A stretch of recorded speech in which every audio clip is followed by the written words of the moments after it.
अस्सलाम वालेकुम रहमतुल्लाहि व बरकातुहू। डियर स्टूडेंट्स, आज हम पढ़ेंगे स्ट्रक्चरल आइसोमर क्या होता है। ठीक है, तो सबसे पहले ना हम इनकी तफसील में जाने से पहले सबसे पहले हम इसके बेसिक पढ़ लेंगे। वो क्या है कि मॉलिक्यूलर फार्मूला हमने पढ़ना है और स्ट्रक्चर फार्मूला। ठीक है, तो आपको पता है मॉलिक्यूलर फार्मूला क्या होता है? वो होता है जो हमें टोटल नंबर ऑफ मॉलिक्यूल्स देता है। ठीक है, तो टोटल नंबर ऑफ एटम बताता है मॉलिक्यूल में।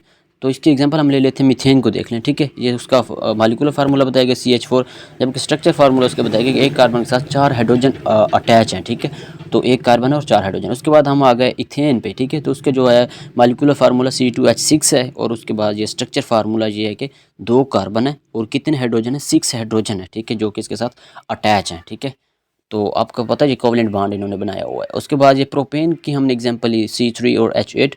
उसके बाद हमने इसका स्ट्रक्चर फार्मूला देखा, तो 3 क्या थे? कार्बन थे, और हाइड्रोजन कितने थे? वो 8 थे। ठीक है, कोवलेंटली बॉन्डेड थे इसके साथ। तो मैंने पहले भी बता दिया कि मॉलिक्यूलर फार्मूला में क्या बताता है? Show the total number of atom in a molecule. Molecular formula मतलब कि नाम से ही ज़ाहिर हो रहा है कि हमें ना मॉलिक्यूल में ना एटम की तादाद बताता है। ठीक है, और स्ट्रक्चर फार्मूला क्या बताता है? हमें स्ट्रक्चर यानी उसका ना ये कैसे बॉन्डेड है, ये किस तरह कौन कौन से बॉन्ड इसके साथ मिलकर बने हुए हैं। ठीक है, तो ये अटैच कैसे है, तो हमें स्ट्रक्चर के बारे में बताता है। आगे इसकी बात की समय। ठीक है, तो अब हम जाएंगे आइसोमर्स। आइसो का मतलब सेम होता है, मर्स का मतलब फॉर्म्स होता है या स्ट्रक्चर्स होते हैं। ठीक है, तो आइसोमर इसी वजह से कहते हैं कि फार्मूला एक ही होता है, चाहे वो मॉलिक्यूलर फार्मूला, स्ट्रक्चर फार्मूला, जो सा भी हो। ठीक है, लेकिन इनकी ना आगे शक्ल जो फॉर्म्स हैं वो डिफरेंट बन जाते हैं। इस वजह से आइसोमर ये MD कैट में MCQs पूछते हैं कि इसके मतलब कि ना वो फार्मूला दे देते हैं, पूछ लेते हैं इसके कितने आइसोमर बन सकते हैं। ठीक है, मोस्टली वो ब्यूटेन, पेंटेन और हेक्सेन इस तरह से उनके पूछते हैं। ठीक है, लेकिन फंक्शनल ग्रुप चेंज कर देते हैं, इस बात को याद रखना। ठीक है, तो स्ट्रक्चर आइसोमर पे हम चलते हैं कि सबसे पहले हम ना पेंटेन का ना एक एग्जांपल लिखिए। पेंटेन क्या होता है? इसमें कार्बन कितने होते हैं? 5 होते हैं, और हाइड्रोजन कितने होते हैं? ये 12 होते हैं। ठीक है, आपको पता है ना ये अल्केन फैमिली का फार्मूला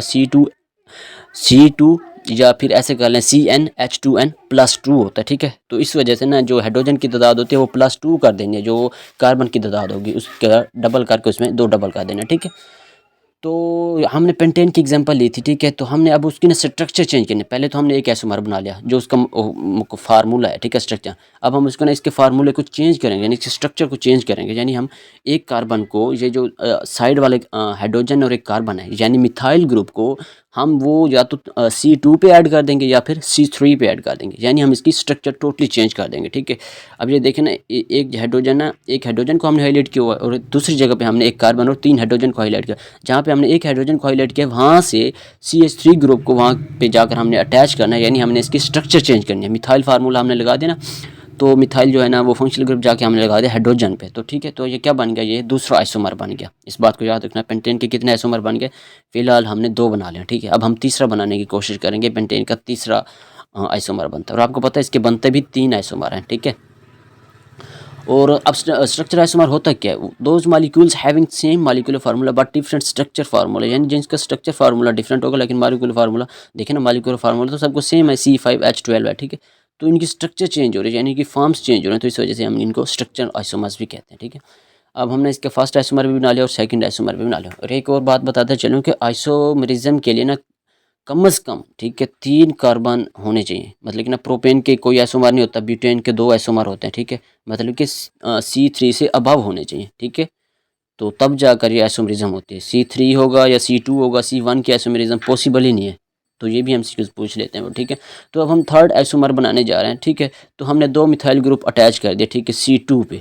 तो ये देखें, अब ये नियोपेंटेन का फार्मूला बन गया। ठीक है, ये C5 और H12 ये थर्ड आइसोमर बना है। ठीक है, इस वजह से पेंटेन के कितने आइसोमर बनने थे? 3 आइसोमर बना सकते हैं, इससे ज़्यादा हम आइसोमर इसके नहीं बना सकते। ठीक है, तो आप सोचेंगे कि सर हम इथाइल ग्रुप तो लगा सकते हैं, लेकिन अगर आप इथाइल ग्रुप लगाएंगे फिर भी स्ट्रक्चर वो जो सेकंड आइसोमर वाली है ना वो आएगी। ठीक है, तो इसको बनाकर पहले देखें, इस वजह से मैं आप लोगों को कह रहा हूँ। तो ठीक है, ये था सब कुछ। अगर आपको वीडियो अच्छी लगे तो ना चैनल को सब्सक्राइब कर दीजिए और वीडियो को लाइक कर दीजिए। जज़ाकल्लाह खैर, खुदा हाफिज़।